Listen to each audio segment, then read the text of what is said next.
semaine. Ah franchement, je suis outrée par le machisme ambiant de cette émission. Je remplace Nochan au pied levé une semaine et tac, c'est moi la perfide. Ah si un jour je le croise celui-là, vous allez voir s'il y a une nousse cuisine, retac, ça va être pour ma pomme. Ah bah voilà, qu'est-ce que je vous disais?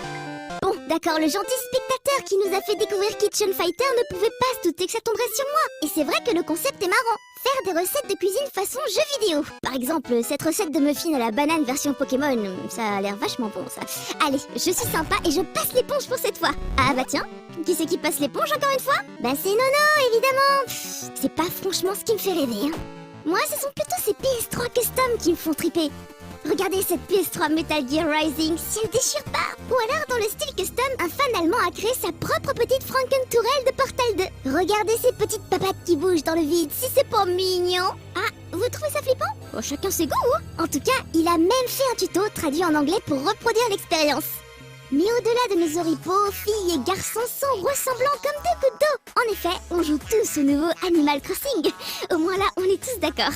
Et pour ceux qui n'ont pas encore croisé Totakeke dans le jeu, qu'ils ne s'inquiètent pas. Un amateur du nom de Nightshade Zero a recréé la voix du chien chanteur version Vocaloid-like pour créer ses propres reprises d'un peu n'importe quel titre connu. Comme ça, vous pourrez les écouter à loisir. Comment échapper au fameux tube de Rick Astley qui vous permettra de rickroller vos amis encore une fois, si jamais vous n'en avez pas encore marre de ce même vieux comme l'internet.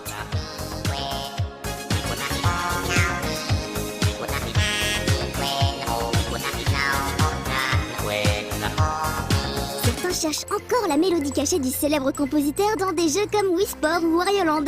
J'espère qu'on les trouvera car j'adore quand on exhume des petites pépites oubliées, des témoignages du passé que l'on croyait à jamais perdus. Comme par exemple la voix d'Alexander Graham Bell, généralement reconnu comme étant l'inventeur du téléphone. Des ingénieurs ont réussi à récupérer un extrait de sa voix inscrite sur un vieux cylindre composé de carton et de cire datant de 1885.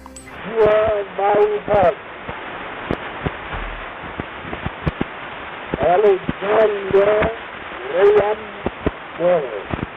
La voix dit In witness whereof, hear my voice. Alexander Graham Bell. Considérez ceci comme mon témoignage. Écoutez ma voix, Alexander Graham Bell. Ah, j'en suis toute émue.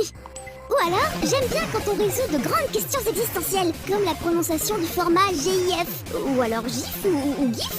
Le créateur du dit format est formel, ça se prononce GIF. Il aura fallu seulement 26 ans pour que la vérité incontestable éclate enfin. Piou, ça fait beaucoup d'émotions d'un coup tout ça. Il est temps de s'arrêter pour cette semaine. Allez, à bientôt bande d'attaques.